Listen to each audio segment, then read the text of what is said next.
You're about to watch Trailmix Pitch Competition 2020.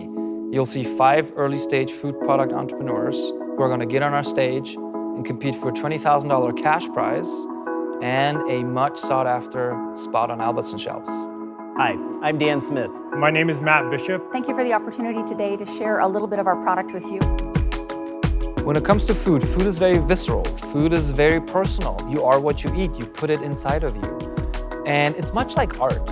And when foodies go out and share their creation that they've, blood, sweat, and tears were spent on this creation, when they share it with other people, that validation, that visceral, emotional, you put it in your body, when they get a positive feedback, it just changes everything. I worked for my mom for over 10 years to learn how to perfect the white barbecue sauce. So Albertsons looks at Trailmix from a few different perspectives. So first and foremost, their Broadway store and their new Eagle store have a heightened emphasis on local. When you walk into the store, there's an entire section that features local product. They do that not because it's only the right thing to do, because that's what their customers are asking them for. The customers want more local products. And so that is where Trailmix and Trailhit come into the picture, as we can help Albertsons be the bridge between that large corporate giant we have here and these small early-stage food product entrepreneurs. So what made you decide to go from a raw material supplier to a CPG? First of all, on the margin, it wasn't that much incremental capabilities.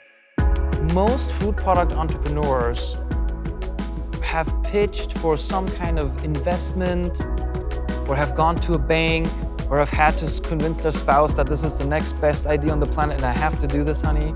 So they've done pitching before, but what's different about Trailmix and what we have to prepare these finalists for is now you're pitching for shelf space. The $20,000, yes, is a prize, but really what you're pitching for is shelf space. That's a different proposition. Because now you're talking about velocity of your product, how fast does it fly off the shelf. You're talking about price points, distribution, your ability to supply, where in the store does it go, what category does it fall under. And so we do a lot of vetting when it comes to making sure that these finalists meet a minimum threshold. And what that threshold is that their product is shelf ready. And through that process, we pair them up with mentors. Those mentors then sync up with the finalists one-on-one and prep them. They go through their pitches. They go through each and every slide. They question the figures and metrics that they put up there. And then from that point, really the finalists prep to get on stage and deliver their pitches. I really appreciate having the opportunity to present to you guys today. Boise Startup Week, are you ready for this? Without further ado, here are the pitches for Trailmix 2020.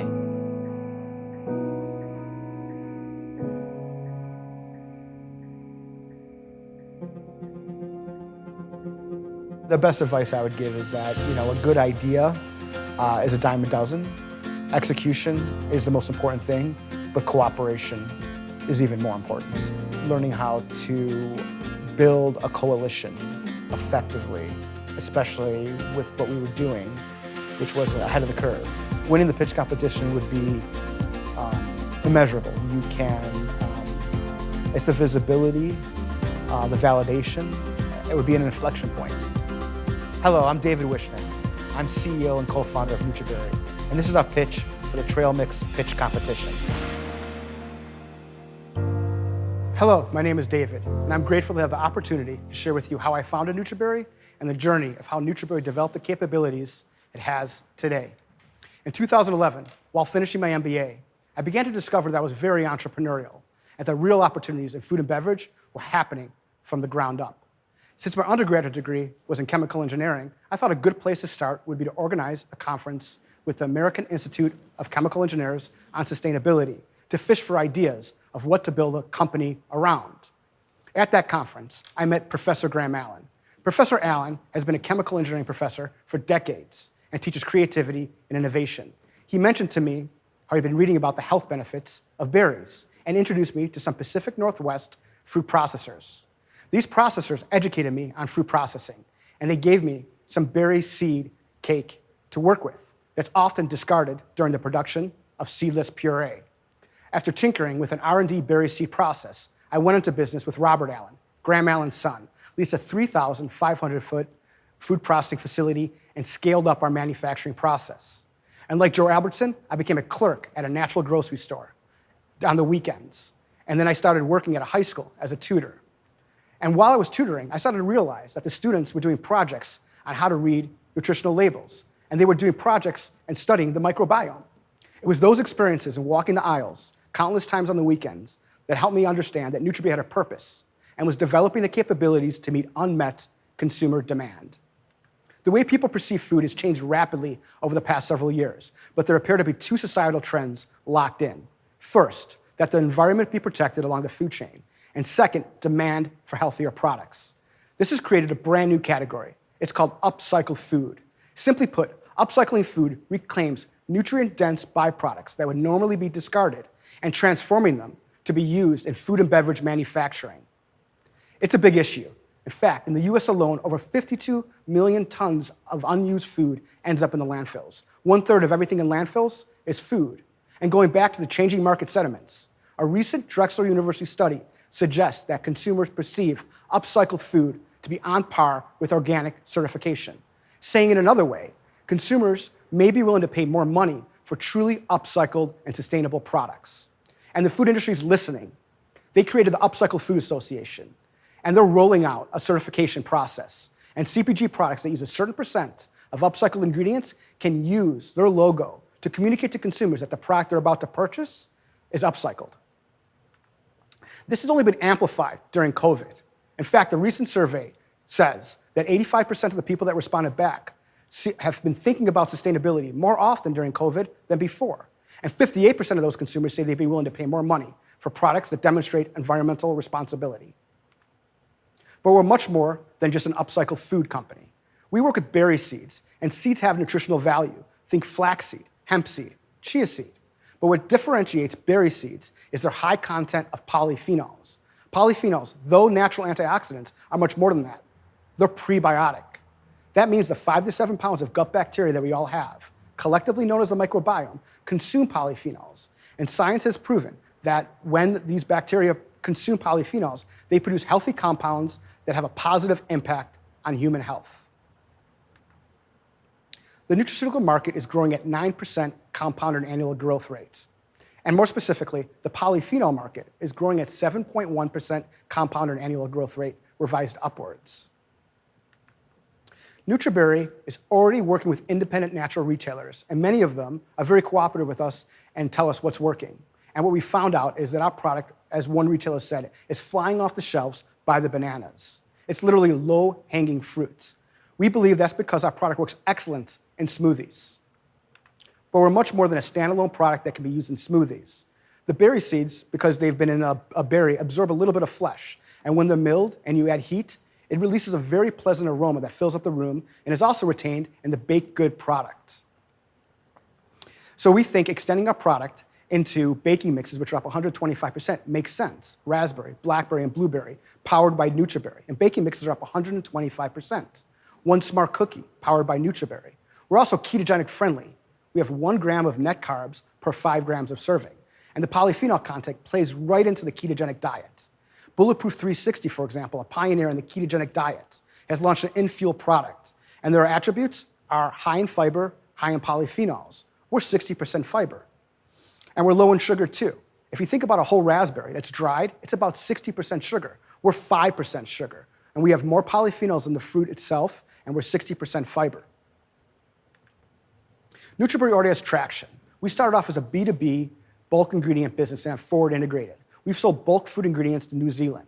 We work with a lot of e-commerce sales channels for our retail product and are about to launch our website for an omni-channel sales approach. I'm a preventive control quality individual, which means I can amend our food safety plans. We're HACCP certified. And we work with multinational fruit processors. And we're plugged right into them. And when they make their seedless puree, they freeze it right away. All we do is ask them to put the seed cake in a barrel. And then it goes to the same cold storage that they use. It goes under our account, and their seedless puree goes in their accounts. But what we do is we take note of the lot number that the fruit processor used to manufacture their seedless puree, giving us perfect traceability from the farm to our product. I'm very grateful to have shared with you the journey that NutriBerry has had. and I'm honored to be a finalist in the Trailmix pitch competition. I so look forward to working with Albertson regardless of the outcome, and look forward to continuing our conversation with your questions. How do you David, plan what- on distributing? We start off in bulk. We have a couple of food distribution brokers. Frankly, most of our sales have come in personal care. We backfill microbeads, for example, but that's given us, we've built the skill to separate the seed from pumice. So because we size the powder as a natural exfoliant, that has given us the capabilities to use pumice, which is juice concentrate, the seedless puree. That's how we started. It's a very clean raw material. We don't need to really do much for that, but pumice is like billions and billions of pounds that we can sift to get to the seed, which is important because pumice is a little bit more debris. I mean, maybe I'm getting too much into the manufacturing, but we broker in personal care and food. We have a successful broker in New Zealand. We have some brokers in the United States. And Europe's been a little bit more challenging, but that's bulk ingredients. For retail, we just got a list from the Independent Natural Retailers Association of 380 independent grocers, and we've been calling them, mailing out samples, and some of them buy on the spot, some of them take some time. And we've had some pretty good success considering the circumstances we're under. And consistently, we found that it sells well by the bananas. And that's because we believe it works really well in smoothies. We got accepted into the California Milk Advisory Board, Beverage Accelerator, because of this, because purees and milk are good bases for smoothies. And they're very common to stock up on bananas when people buy their fruit for the weekly smoothies. So what made you decide to go from a raw material supplier to a CPG? First of all, on the margin, it wasn't that much incremental capabilities. A competitive advantage. Plus, I do believe that you have to show the market the way. You have to prove that it can be done. I mean, Renewal Mills and Regrained, as examples, have the same business model. And, for lack of saying it better, I just think that if I'm given the opportunity to win on the retail level, I will. And I believe the opportunity is there. And it's not that difficult to put it in pouches. We have one broker. We do work with Stocked, for example. They're a local Seattle, and they fill. So all we have to do is, we have a truck. We put the drums on a truck, put the pouches on the same truck, and take it to them. They fill it for us. It's the sales and marketing, and that's my entire focus. We've already mastered and perfected the manufacturing. We have the supply chain. And we're making the product already, so we have we're getting towards economies of scale. So it only made sense to forward integrate, and go out there. And we've had some good feedback from the natural grocers. They're buying it. Some of them are putting it on the shelves, but everybody has liked it. Buyers and independent natural retailers, I don't think they see the future or have the staff to see the future in the same way a company like Albertsons does. We're also kind of known as a high-low operator. So if we took a new item like this, we would definitely look for a plan quarterly, at least quarterly, on how you plan to promote and how you plan to get your item out there, tried, and get it to be a household name. And it would probably be best in one of Heather's store, her Market Street store. And I don't know if and when we're ever going to do sampling again in the stores, but Heather, I could see this in a smoothie in samples blowing off the shelves. I think it would be, because there's nothing like it. There's nothing like it, really. Yeah, and we have an access strategy, and demoing is something we are planning to do. We understand the cost drivers associated with that, and we're prepared to invest in it, especially with a company like Albertsons. I mean, that's really what we want to happen. And thank you so much for your time, and I really do appreciate it, and look forward to being in touch. Thank you so much.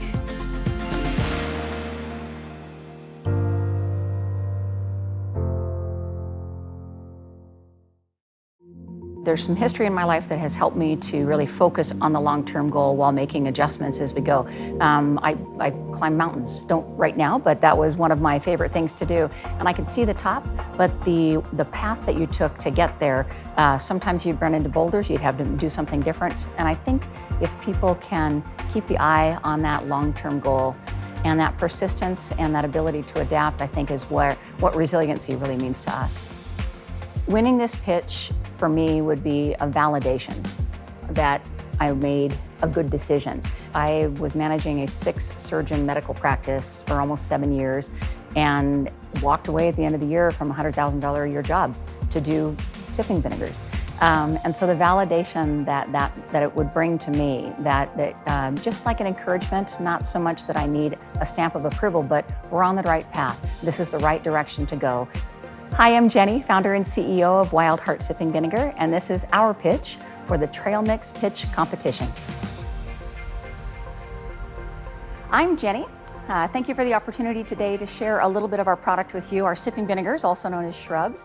We're excited about them, we're passionate about them, and we're looking forward to sharing a little bit of that with you. And just by full disclaimer, I am not a polished presenter, but I am something of a serial entrepreneur and have started several successful companies with my husband of 30 years. Most of those grew out of our desire to take something that was a curiosity or a passion and move it to the next level where it became something that had potential for us to turn into a business. So Wild Heart, these sipping vinegars, started at our craft distillery. They were made with apple cider vinegar. They were made for components of craft cocktails. And I've been long a proponent of the benefits of apple cider vinegar, so it was a natural transition for us. But what I was really excited about was the potential to bring the health of that whole apple cider vinegar into the whole of a person's diet, not just through beverages like you see here on the screen, but also as vinaigrettes and marinades. In your sampler box, I think you got one of our culinary guides, and it just shows a way that we can empower our customers to really tap into the versatility of this product. But we knew when we started that we needed to learn a lot about food process and safety controls. So I went to Oregon State University. I took their course in preventative food controls for human consumption, as well as an acidified food course, which is what the shrubs are. And then I tucked myself under the wing of an experienced processor we had in our area, kind of as a mentor to help guide us. We subscribed to periodicals and things that would help keep us current in that food safety industry. So what do?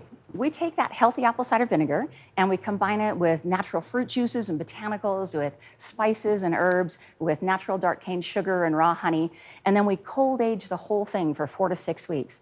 And what that results in is this really nice, balanced beverage that people can actually enjoy, but it's also just chock full of all of those antioxidants and vitamins and minerals, the things that are found in those natural fruit juices. With that base ingredient as apple cider vinegar, that we found that a lot of our customers are interested in the health benefits of that, but they want something that's vegan. They want it plant-based. They prefer it gluten-free. And that's what we do. So the people that have apple cider vinegar, that understand the benefits of it, know that it's good for our gut health. It's good for anti-inflammatory. It's good for acid reflux and even an immune booster, like Matt mentioned a little earlier today. But the downside of all that is the taste. It can be pretty rough. So we feel that we've solved that for the consumer by that cold aging process. We've taken something kind of unpalatable and we've actually made it tasty. People that even thought they could never enjoy apple cider vinegar are finding that they really do like the taste. So apple cider vinegar as a whole is trending strongly among our health-conscious consumers, especially women, among athletes, people who are aging and want to continue to retain their good health as they age. MarketWatch is predicting nearly a 30% growth globally in that apple cider vinegar market. And they're seeing as the key strategy to that is diversification. So specialty beverages like we talked about and other ways that we can bring it into our health diet. But people want functional ingredients. They want things to be natural and clean, sustainable. So the people that buy Wild Heart specifically, our customers are 65% women. They are ages 35 to 65. They're very health conscious. They're foodies. And a lot of them are really looking just to solve a particular health concern that they think apple cider vinegar can help with. At $16 a bottle, our direct-to-consumer price, it's very approachable in that way. And we have sold over 7,000 bottles this year alone. The differentiator is that cold aging. It creates a really delicious product. And then we also empower our customers, as I said, to understand how versatile they can be. Regional competitors in Portland would be Pak Sum, and they're at $20 a bottle. There's the Shrub Farm that's up north of us in Bellingham at $23. And then out of California, Shrub & Co., which is $19.50 on Amazon. There are also other small producers, the ones that you'll find just in your local farmer's market, but they have trouble scaling up sustainably, mostly because in our area, due to a lack of good cold processor space. Our annual sales year over year have been strong, and so strong, in fact, that at the end of 2019, we made the decision for me to resign from my almost 7-year position as a surgical practice administrator to move into this full-time. 2020, even with the pandemic and the cancellation of most of our major events and festivals, we have seen tremendous growth in that wholesale side, so that we will be over $100,000 by year end.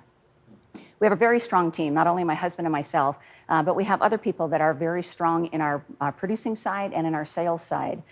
We're debt-free, we have excellent liquidity, and the key for me is our equipment. It can scale up almost 5 times our production before we would have to move to a different facility.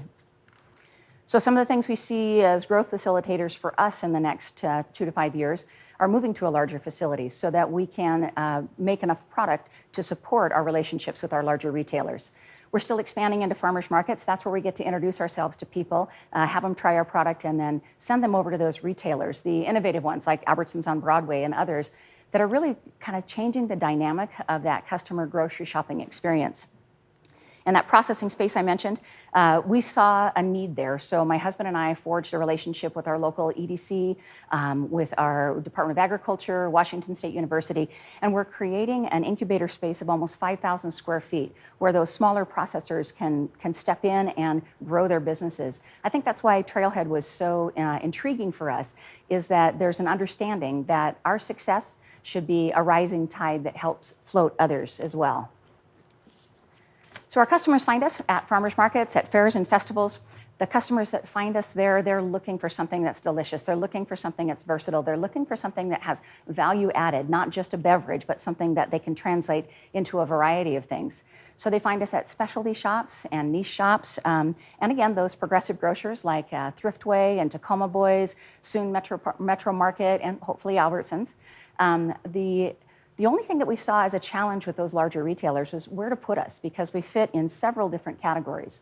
So our solution was to provide those retailers with a rolling cart like the one you see here that allowed them to easily stock, easily remerch, and had space for us to explain to the consumer at that point of sale what a sipping vinegar is and why they would want to try it.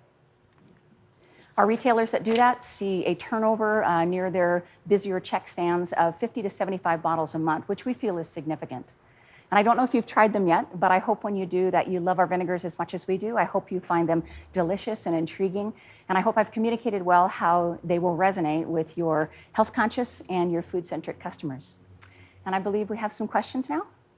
What is cold aged compared to, I've seen lots of other sipping vinegars kind of out there, and maybe that's why yours is like 15, 16 versus $5, you know? Right. So the sipping vinegars that you see like Bragg's in those little 8-ounce bottles and whatnot, those are predominantly water. So they take what we have, that sipping vinegar, very concentrated, they put it in that bottle, and so it's like kombucha. You just knock back the whole thing and you're done. So ours are concentrated. That's the difference, and that's the difference in that price point. But the cold aging process, what that does, it's kind of a little bit of like mad science from the winemaker's world. If you have a wine that's beginning to turn toward that vinegar, if you take it and plunge it, cold age it to about 28 degrees, what it does is it breaks down the exterior of that vinegar molecule and it takes the edge off it. So we do that at about 36 to 38 degrees, and when we cold age it, so when you try it, it doesn't have that bite as nearly as strong as you would have if we didn't.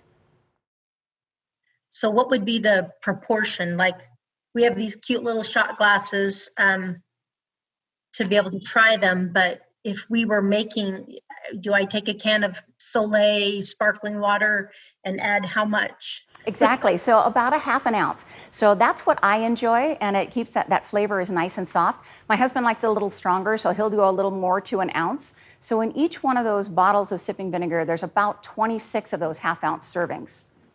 And the same for cocktails. When you're enjoying them that way, if they're placed more toward your liquor or your alcohol, they wind up being about a 2-to-1 ratio with that spirit. They do great. Most of them are great with vodka.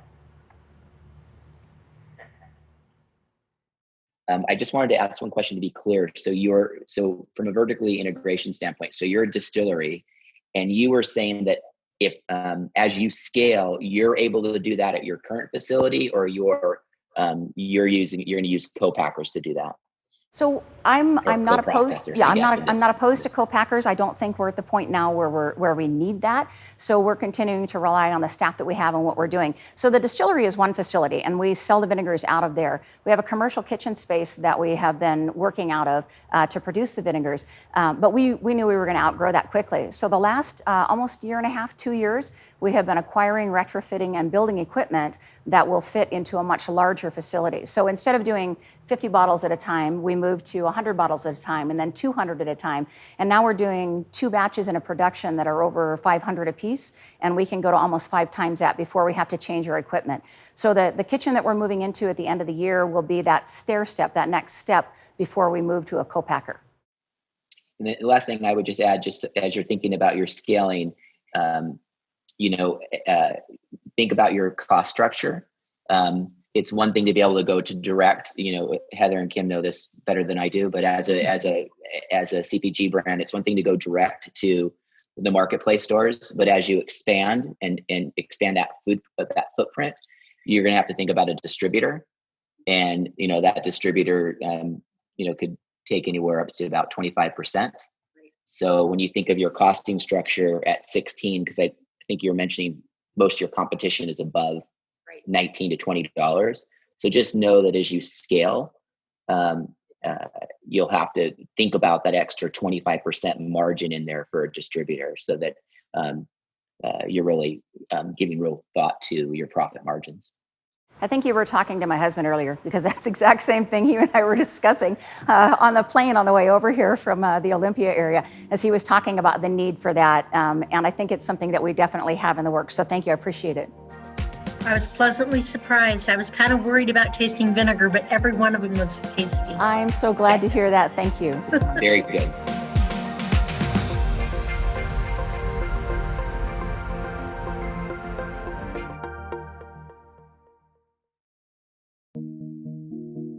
I think it's really easy to get burnt out and not be resilient if you don't have purpose.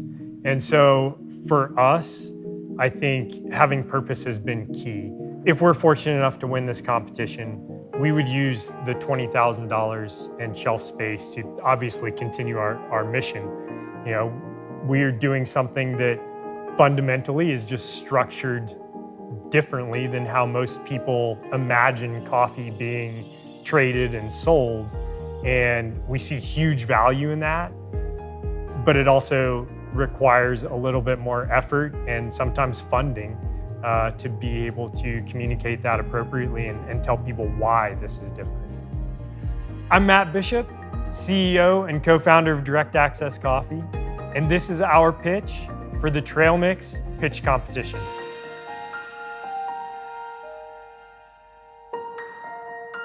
Hello, my name is Matt Bishop. I'm co-founder of Direct Access Coffee, and we are re-engineering the coffee supply chain in order to get more profits to smallholder farmers and ultimately ensure that great tasting coffee remains on the shelves of grocery.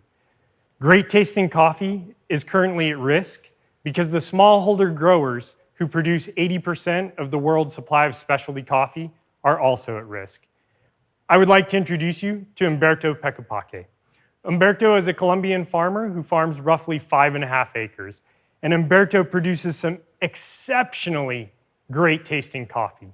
However, he has some challenges.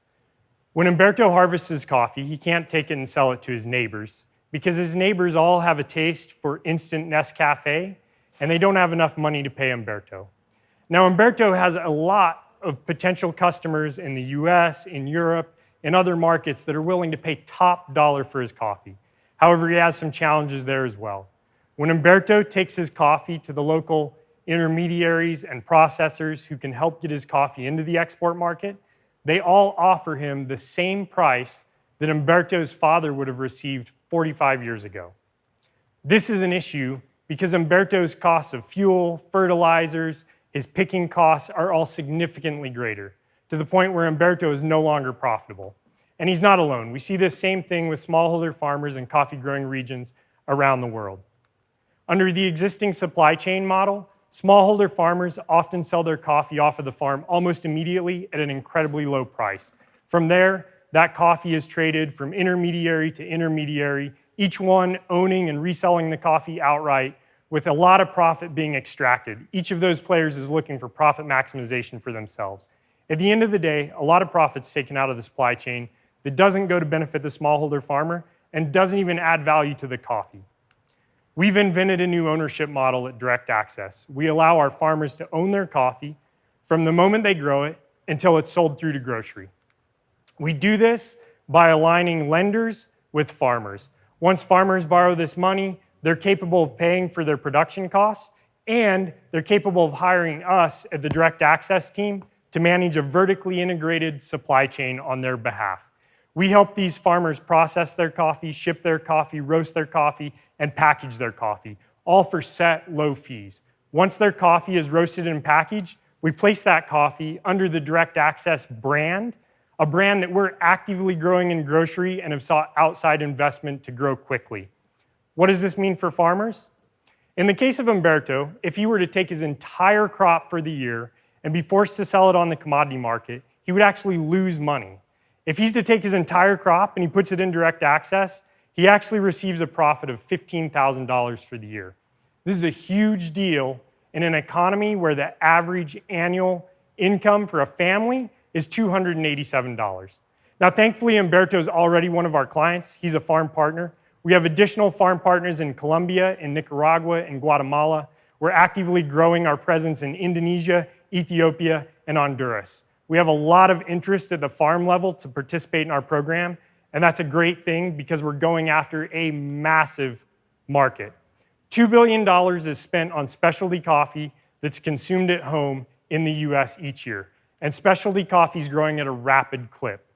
In less than a decade, the amount of people who reported drinking a gourmet coffee drink in the previous day grew from 24% to 61%.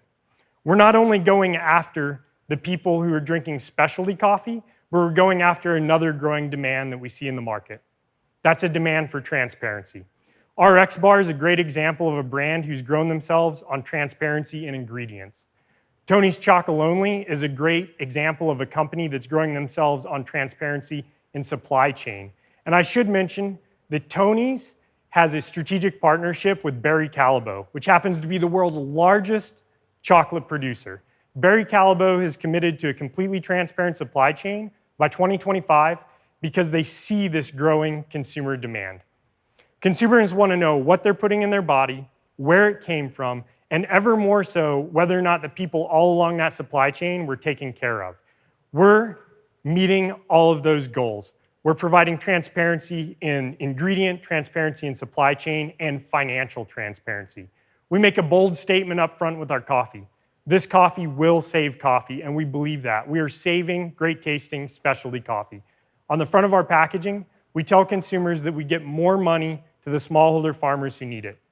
On the back, we introduce consumers to the actual farmer who grew this coffee in the bag, and we tell consumers more about our supply chain model and our finances and invite them to go online and look at the actual finances behind the coffee that they're drinking, the individual coffee. Now, I took a sampling of national coffee brands selling in the specialty space at the Broadway Albertsons. I've graphed them in quality versus price. With Direct Access, we're sourcing small lot coffees that are hand cultivated and carefully processed. And I believe we could have the highest quality coffee, best tasting coffee on your shelf for a price that is of value to consumers. If I plot those same brands in transparency versus price, we offer the highest level of transparency to include financial transparency. And again, in meeting that demand that we see from consumers for that transparency, we're the greatest value on the shelf. We have a leadership team that brings together deep skill sets in leadership, business, and food production. I'm a United States Naval Academy grad. I served as a Marine Corps officer with 2 tours in Iraq. I additionally served as an Army Special Forces officer in Latin America. I have a master's and an MBA from Georgetown, and I was also a strategy and operations consultant for Deloitte. I founded a coffee company called Cafe Mule, of which you have a mug this morning. Along with my partner, we've grown that brand to have a regional presence and are already distributed in 31 Noshi Albertsons in the Intermountain region. My partner, Colin Seeley, founded a coffee company called Ironside Roasting Company, which has been a great success locally in natural and specialty grocery, as well as the cafe and office markets. Colin has a master's in food science from Cornell. He's worked for such companies as Treetop and Danone, managing co-packing on a national level, and additionally, he's worked down at the farm level in Zambia, taking raw products and producing those into higher value packaged goods. We operate out of a 4,100 square foot production facility that we manage on our own here in Boise. We have 2 roasters that we work in tandem. We're currently at 20% capacity with our equipment, with plenty of room to grow. We're an FDA registered facility. We're certified by the Central District Health Department as a production facility, and we're an organic certified facility by the Idaho State Department of Agriculture, allowing us to release a line of organic direct access coffees where we work with organic farmers in the future. I'd like to also mention that we have the required education and certification to meet all FSMA requirements. We have a board of advisors that brings additional skill sets in scaled distribution, green coffee cultivation, specialty grocery, marketing, and finance. When we look to work with a channel partner, there's one thing that's most important to us, and that's finding a partner that aligns with our values. Albertsons aligns with our values.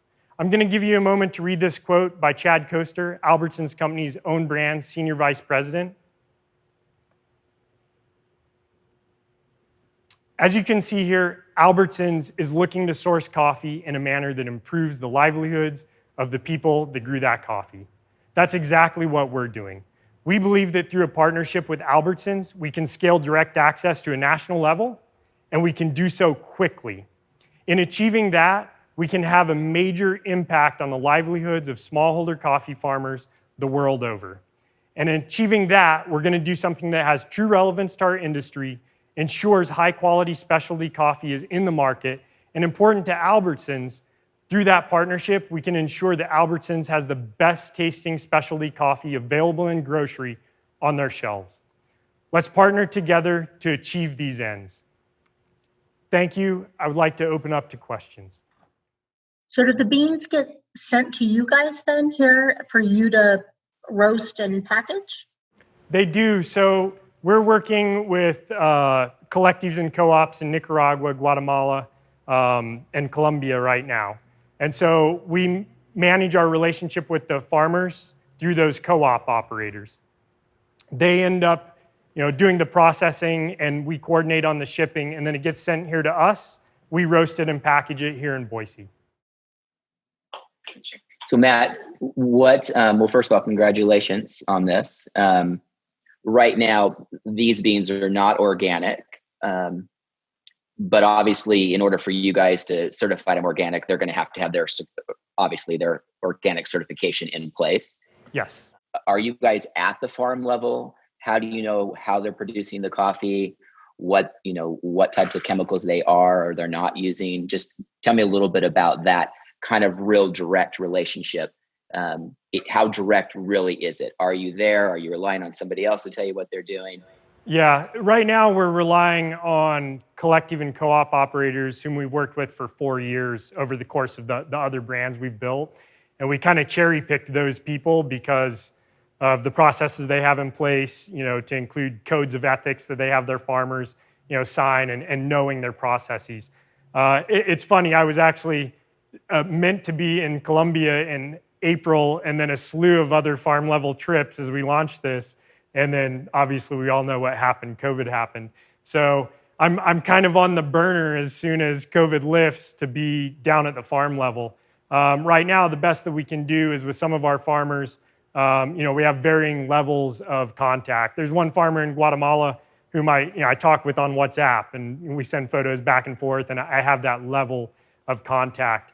But in the case of some of our other farmers who are more remote, we're relying on those co-op and collective operators. We're asking them to send us basically verification through contracts and photos that they've followed through, and giving the financial premiums back to these farmers, and taking care of some of the other items in this supply chain.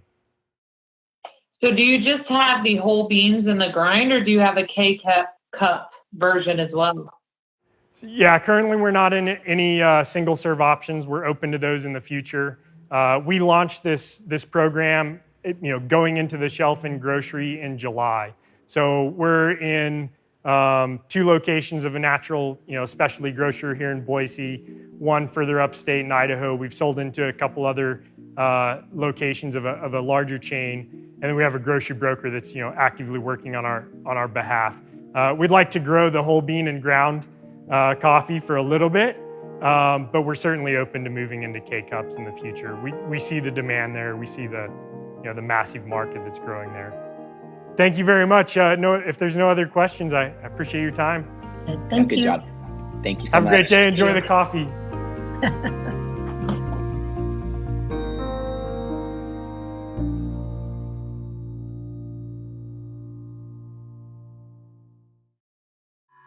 See, I live in Washington. My mom, she's in Alabama.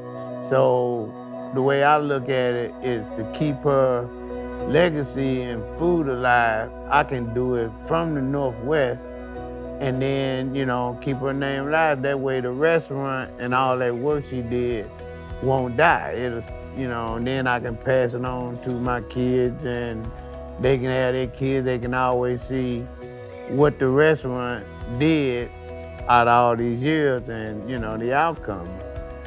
Well, if I win it, it'll make me feel wonderful, because I can go and say, look what I done. So that would just put her on a whole different scale. You know what I'm saying? Like, she been working all these years and doing all this work, and it'll be a reward for her. My name is Douglas Williams. I'm the owner of Dot Soul Food, and this is my pitch for Trailmix pitch competition.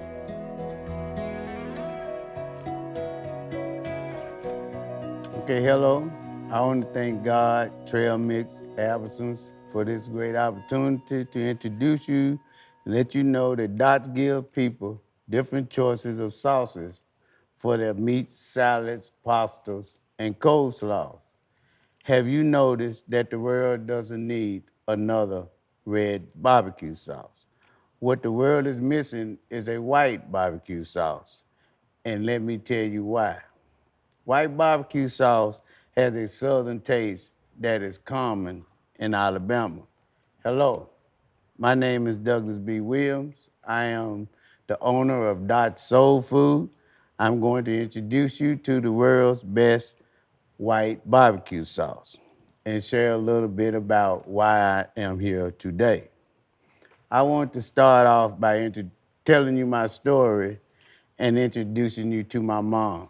My mom's name is Dorothy L. Williams. She owns a soul food restaurant in Alabama. My mom is a great cook. She loves to cook, and she's been cooking her whole life. My mom does not mess around. And when I say she doesn't mess around, I mean that. Because one time, when I first started this and I started sampling, I sent a sample home to my mom, and she rejected it. I always loved eating her cooking. It was until I moved to Washington State that I realized how much that I missed her cooking. Since I've been here, eating her foods, one of my favorite memories of her foods was the white barbecue sauce. I always loved eating her white barbecue sauce. It has a southern taste that is not spicy that I had to have. I could use the white sauce on all my meats, salads, coleslaws, or whatever foods I chose. I will pour it on my foods and let it do its thing. I felt like a part of me was left in the South. I later moved back to Alabama to learn how to perfect the white barbecue sauce and cook many foods. I worked for my mom for over 10 years where I learned how to do all these things. My mom does not write her recipes down, so all my learning was on the fly. I remember mentioning to my mom about putting the white barbecue sauce on the market. And her words to me was to do it myself. I have done enough. 2015, I moved back to Washington with my son. Remembering what my mom had told me, I knew I had to do two things. One was I was gonna make the white barbecue sauce a part of everybody's life in the world. And two, that I would have to do it from the Northwest. Knowing Miss Dot's white barbecue sauce is the best white barbecue sauce in the world, this is when my journey started. Now, let us try it. Now you understand why I'm committed. I first started out in a rented commercial kitchen. Got all my certifications, went through all state process of being fully certified. We are now selling in 14 grocery, specialty, and other retail stores in Washington and Idaho.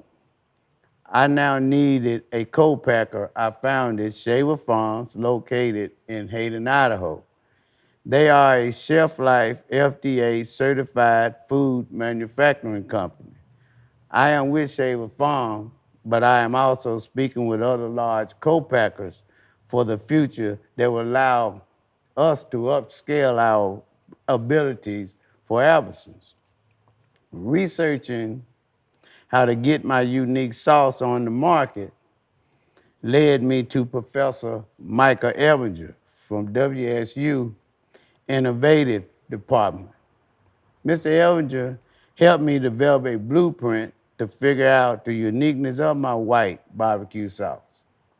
Knowing that I had a unique barbecue sauce that could be used for salad dressing, different types of meats, coleslaws, and seafood, a barbecue sauce being made with mayo as the base is what makes it unique and would do great in Albertsons.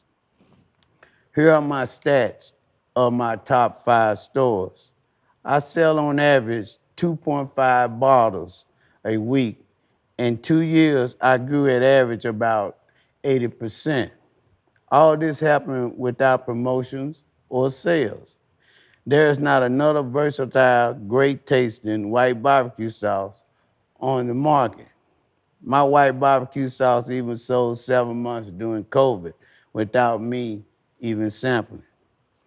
Working different events in stores, I got to meet a lot of different people with different tastes and likes. I chose to use a small sampling spoon to do my sampling. I call my spoon my swords because when the customers was in doubt about my products, I would raise up the sword, and with the sword, I would put it in their mouth. And when I put it in their mouth, I knew I had them. Sampling at different events, customers started asking me about other types of flavors. From this came 3 more flavors: all natural vegan, and 2 types of sugar-free, one with the monk fruit and the other with the xylitol. Winning the Trailmix will allow me to place my products in Albertsons specialty store. It would take me from this stage of my business to the next level. I am looking into the future of growing my business all over this world. With the winnings, I will be able to get the guidance and support from Albertsons and place my versatile products on your shelves to grow nationally and regionally. I will use this prize to greatly expand my market reach, get access to my first big hire will be an operation expert in my field of business. Me being an evangelist and recipe person, I would use the operations expert for that 1-2 punch to move the scale of my business upwards. I have grown this company on my own while raising my son. I know with the support of Albertsons, Trailmix, and the expert, I will be able to scale my business upwards, which will allow me to get our great tasting products into all your great stores. Thank you. Is there any questions? Well, hi, Douglas. This is Mark. How are you? Wonderful. How are you? Good. You did a great job, by the way. I love to see scrappy entrepreneurs that take a dream and a vision and on their own really make it happen. And I love the family aspect of your mom's story. It's inspiring. That's one of my first questions is around your story. I noticed in the pictures you had a hang tag. Is that hang tag always on the product? 1, and 2, does the hang tag tell the story about the brand and the history and your mom? Well, the hang tag was a feature from the co-packers. So it could since it's unique and people didn't know the different types of foods and whatnot it would go on, it would tell them that they can use it on, the different foods, how to reach me, and let them go to the website if they need to find any other information. But they do come with all of the bottles that I have them to co-pack for me. Okay. So one recommendation would be you have such a you have a compelling story, right, about your mom and about you as her son. I would love to see on the label kind of that story, in terms of how it started and who your mom is, and I think that would lend itself really well for the end consumer. So that's just something to think about. Is one of your differentiations is the story about your mom, and I think highlighting something like that on your label would be really beneficial for you. But we can always change if necessary, because ain't nothing in stone right now, because this is a growing process. You know what I mean? For your vegan one, are you using like Veganase, or since you say it's mostly mayo as your product? Well, it's a totally vegan mayo. It has nothing in it. And so I really had to work with that to get a taste that I like for the vegans, but it's totally clean. I have that on Amazon also. So how much would this bottle cost that you sent us? $9. All natural is $9. The regular $7. The all natural is $9. The vegan is the $11. Then the sugar-free one is the $13. Okay. Douglas, thank you so much. We appreciate you. You did a great job, by the way. Thank you for your time. First time. Love this. All right. Good job. Thank you.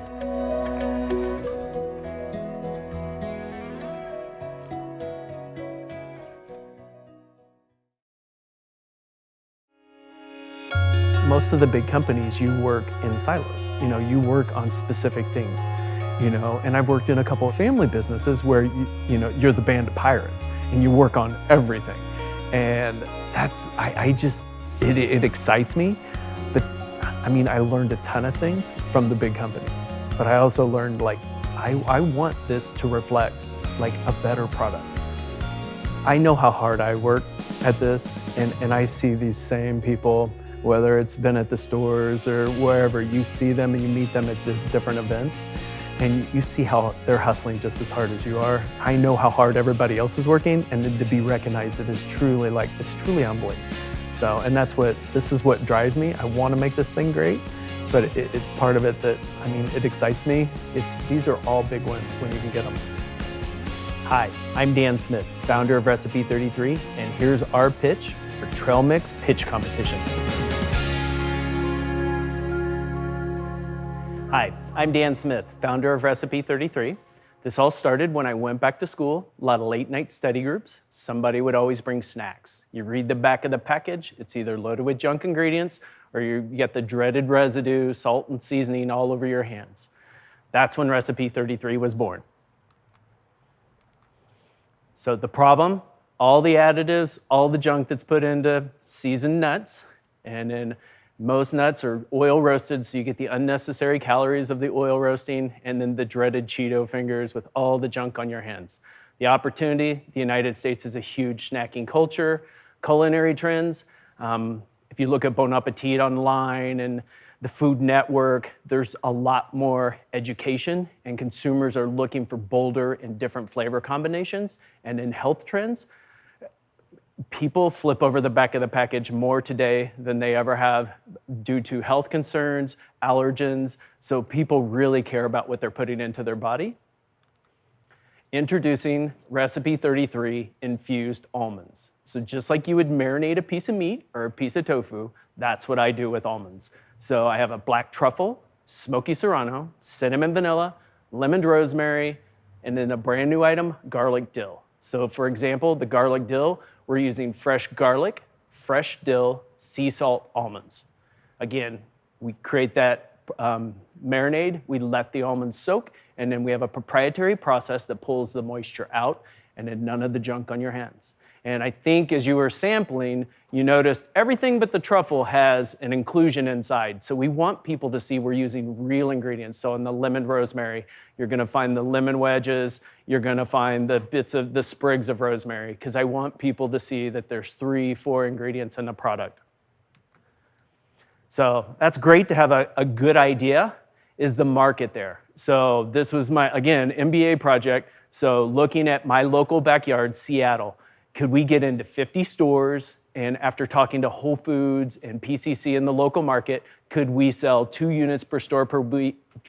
That was the buyer's feedback to capture the market and validate our business model. We ended up getting into 57 stores and moving 6 units per store per week. Great. So now let's look at the national market. What is the addressable market for that? So really it's just looking at snack nuts, not as an ingredient and not as a baked item, $1.5 billion market. So the market's there. And then it's a category that's growing with a 4.3 CAGR rate. And then the thing I'd really like to point out is 2/3 of American households buy almonds and it's perceived as a healthy snack. So there are a lot of things, it's like, okay, great concept, market's there. The next slide is comparison. What else is out there? So we were really looking for clean ingredients and then unique flavor combinations to address the consumers that we were going after. There's a brand out there called Peazoots. They launched with peanuts. They just launched an almond item last week, but they do a lot of different flavors, and it's not like it's like Inferno, something like that. So it's nondescript. You just know it's spicy, but they're not doing the same thing we are. Honestly, I modeled building the business after what Sahali did with their kind of glazed, bringing different flavor combinations to the market 15, almost 20 years ago at this point. They are actually really good counsel on helping us get out of the gates. And then Blue Diamond, I mean, they are seasoned nuts, but they're the reason why I started Recipe 33 is to make something that is clean and without all the junk. Who is our consumer? So we are really going after foodies, so people that are looking for those bold flavors, unique flavor combinations to pair with wine, cheese, charcuterie. And in the health-conscious consumer, that's your workout person, the person that, I mean, I know I'm halfway home. If I can do a demo and they flip over the package, I'm halfway to my customer. So, and then I validated this in the first, pre-COVID, the first 2 years. I was able to do 500 demos, sample about 60,000 people, and really track that, who she is. The foodie consumer seems to skew a little older, and the health conscious seems to skew a little younger, but it's 80% consumer or female consumer. That's who buys our product. How do I get to those consumers? So online, we're really focused, our website, Amazon. When we launched this, it was really going after, because we launched it at an $8.99, $9.99 price point. So we were really focused in on like premium groceries. So in the Seattle market, it's PCC, New Seasons, Met Market. really going after that, and then really focusing on specialty shops. So it'd be the tasting rooms with the wineries in Woodinville, charcuterie shops, and then some cheesemongers local. And then immediate consumption, we have a smaller pouch that we're really trying to drive trial and get the product into consumers' hands. We've already gotten into the Nordstrom's e-cafe. We're still chipping away at Starbucks, just not the same business model that they've had. It's kind of in and out. There's not really shopping or sitting that's going on. And then Alaskan Airlines, hopefully when business gets back to normal, this is a perfect fit for first class. Brokers where necessary to get through the market. Working with KeHE and UNFI to get to that premium grocer retailers. And then Ames International is down in Fife, or right outside of Tacoma. And they are GSFI certified, kosher certified. I worked for them 10 years prior to launching Recipe 33. I had to do a HACCP plan before I could even present my item to be a co-packer at the facility. So they really, as much as I'm committed to quality, Ames International is as well. So my 2 packages, so we have a 4 ounce that has the zip top for home, for at your desk snacking, and then the 1 ounce is on the go, the trial piece. When we launched this, we launched at the $8.99, $9.99 price point. So I was really trying to go for that good, better, best. Nuts are very commoditized category. So we were really trying to not just do premium, but trying to do a super premium. I've had decent velocity, but it is really about $5.99. I can get into more retailers and really show that this is more than just kind of a regional specialty niche type item. And then same thing with that, but I really tried to focus on making sure that we had the gross margin and then the case packs to really be able to grow. And by taking from $8.99 or $9.99 price point to $5.99, I know it's still important, and you'll see with my past life, to be able to support this with promotions and to be able to get onto the shelf. That's half the battle. It's getting the consumers to buy it with promotions. In 2.5 years, we've been able to do $250,000 in revenue. These are the key retailers we're working with. Our first year we did $75,000, and then last year we did $125,000. We're a little soft this year with COVID, but we're really starting to pick up, and we know we're going to have a strong back half with the $5.99 price that rolls out in November. I have 25 years of experience with consumer packaged goods industry, working for Ghirardelli, M&M Mars. I've worked in 2 family businesses, so mostly sales, some marketing, and then the last 3 or 4 years, especially while I was doing my MBA, I was working operations and finance. A couple of my classmates joined me on the journey. Jen is actually based here in Boise, and she is our CFO. She's the reason why I could sleep at night, because she double checks me and tries to keep me in line financially. Giuliano is why we have incredible packaging, a Microsoft marketer, but to take something from a white sheet of paper to this has been amazing. I'm glad to have him on my team. He just has that eye for design. And then Mutu, he is my website, Amazon, anything analytical, this guy knocks it out. So that's what brought us all together. My friends at the Auburn, Washington store with Albertsons allowed me to kind of show you how beautiful and what the impact would be on the shelf. So I really appreciate having the opportunity to present to you guys today. I'm looking forward to any questions, but I want to get your feedback on the product. Thank you. So are these raw? You just start with good old raw almonds, correct? So all almonds are pasteurized in the United States. So I wish I could say they're raw. They're not. They have been pasteurized. So, and then I do the steam treated pasteurization versus the chemical. But I follow that raw. There's a lot of people there's an enzyme that upsets your stomach, and a lot of people, especially when I get into these natural specialty stores, it's like, oh, I soak almonds too. It's like, yeah, I do. It's just a longer process. Dan, it's Mark. So is that a differentiation for you in terms of how you process them compared to Sahel and the others? So like with Sahali, they do this sugar glaze on the outside of the nuts. So they did some different things with flavor combinations, but theirs is all about that sugar glaze. And again, other than my cinnamon vanilla, it's the only one I added sugar to, but it's that clean snacking experience that you can keep working on the computer and not have either the seasoning or the sticky feeling on your hands. What is Recipe 33? Why Recipe 33 is the name? So when I went back to school, we were the 33rd cohort to go through the executive MBA program at University of Washington. There were initially there was 3 of us, and so we were from 3 different continents, 3 different industry experiences. So it was kind of the 3s were pulling us together. You don't want to say, we spent a lot of time. Honestly, we spent 9 months. So when it was a grade at school, we were Salty Squirrel. Cute name for a grade, not a brand name. That was the feedback I got from everybody, except for one finance guy. I wasn't going to him for brand advice. But that's kind of, it's the hardest thing I've done to date. It was coming up with the brand name. The logo stuff, we had our packaging all designed, we just didn't have a lockup. And it was funny because we were R33 through the entire program, and we just had recipes over here and R33, and it came together for us. What is your gross profit margin? So I'm at 51%. So that's the piece to this is I know when I have been pitching to investors, they're ecstatic when you talk to a food company that's above 40.